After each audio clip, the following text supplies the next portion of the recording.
Like I said, I'm a politician, but I think people like me should have absolutely no say in the decisions that a woman makes regarding their reproductive or healthcare decisions. That is a personal decision between them and their doctors. I know where middle of America's at, and they support a 12 to 15 week ban. And I think that's where the consensus is at. I will support that and then continue advocating and trying to change hearts and minds. Congressman Bacon pointing to a May 2022 Fox News poll that found 6 in 10 registered voters favoring Roe v. Wade, while at the same time, by a 54-41 margin, those surveyed favored a ban on abortion after 15 weeks. At the same time, though, as Bacon works to pull in Hispanic voters, setting up a campaign office in heavily Hispanic South Omaha, Politico reports that over 70% of Latino voters nationwide oppose making abortion illegal.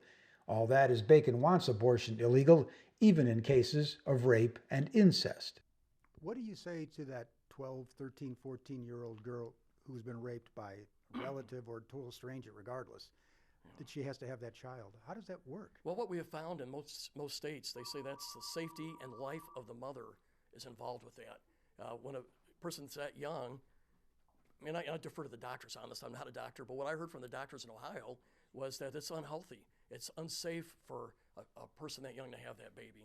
As for deferring to doctors, the Nebraska Medical Association recently took a clear pro-choice stance, noting that the viability of the pregnancy and safety of the pregnant person are determinations to be made only by the healthcare professionals with their patients. Healthcare professionals are making it really clear we need to make sure there's healthcare access available and that there's legislation or bills that are making it harder for women to be able to make these decisions. They're not things that we should be supporting. So I'm going to stay out of these decisions, and I think they need to stay in the hands of women and their doctors. If you stay out of that discussion, aren't you allowing abortions up to the moment of birth?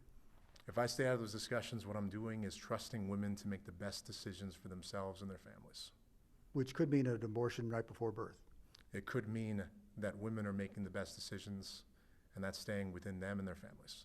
Meanwhile, Bacon is doubling down on no abortions in cases of rape and incest. On principle, I just want to say that that is an unborn child. Now, granted, we want to protect the life of the mother, and there are complications, but let's be honest. 98 to 99% of the abortions today are not that. It's someone that's in their 20s or late teens, and it's more of a choice than anything. While Republicans push issues like inflation and the border this election, Democrats believe abortion will increase voter turnout on their side. In Omaha, Joe Jordan, News Channel, Nebraska.